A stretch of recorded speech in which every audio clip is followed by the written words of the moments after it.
दोस्तों, सबसे पहले सब्सक्राइब करें, नोटिफिकेशन बेल दबाएं और सबसे पहले वाली ऑप्शन ऑल करें, जिससे हमारी आने वाली नई वीडियो की नोटिफिकेशन आपको फ़ौरन मिल जाएगी। जय श्री राम भक्तों। दोस्तों, ये कथा अपने अंतर मन को जानने वाली है। चलिए कथा की ओर चलते हैं। आज की कथा है एक राजकुमार और साधु। आइए कथा श्रवण करें।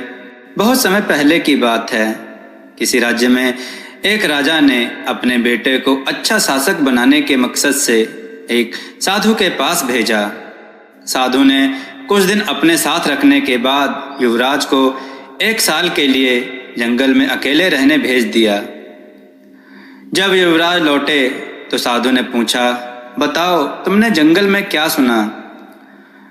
मैंने कोयल की कूक सुनी, नदियों की कलकल सुनी, पत्तियों की सरसराहट सुनी, मधुमक्खियों की गुंजन सुनी, मैंने झिंगुरों का शोर सुना, हवा की धुन सुनी। युवराज अपना अनुभव सुनाता चला गया। जब युवराज ने अपनी बात पूरी कर ली तब मास्टर बोले, अच्छा है, अब तुम एक बार फिर जंगल जाओ और जब तक तुम्हें कुछ नई आवाजें ना सुनाई दे दें तब तक मत लौटना।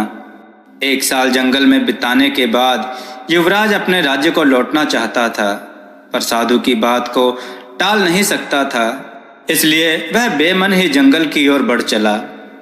कई दिन गुजर गए पर युवराज को कोई नई आवाज नहीं सुनाई दी। वह परेशान हो उठा। उसने निश्चय किया कि अब वह हर आवाज को बड़े ध्यान से सुनेगा। फिर एक सुबह उसे कुछ अनजानी सी आवाजें हल्की हल्की सुनाई देने लगीं। इस घटना के कुछ दिनों बाद वह साधु के पास वापस लौटा और बोला, पहले तो मुझे वही ध्वनियां सुनाई दी जो पहले देती थीं, लेकिन एक दिन जब मैंने बहुत ध्यान से सुनना शुरू किया तो मुझे वो सुनाई देने लगा जो पहले कभी नहीं सुनाई दिया था।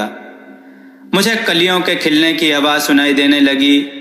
मुझे धरती पर पड़ती हुई सूर्य की किरणें, तितलियों के गीत और घास द्वारा सुबह की ओस पीने की ध्वनियाँ सुनाई देने लगीं।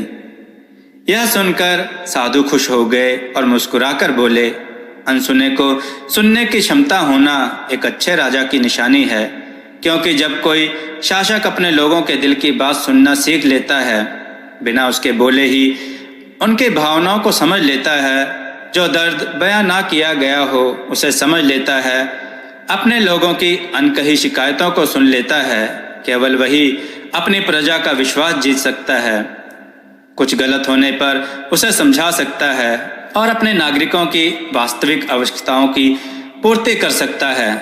दोस्तों, आपको यह कथा कैसी लगी? अपने विचार और सुझाव कमेंट में जरूर दें। हमारी कथाओं को लाइक करें, हमारे चैनल को सब्सक्राइब करना ना भूलें, हमारी कथाओं को शेयर जरूर करें, जिससे लोगों को अच्छा ज्ञान प्राप्त हो। जय श्री राम भक्तों।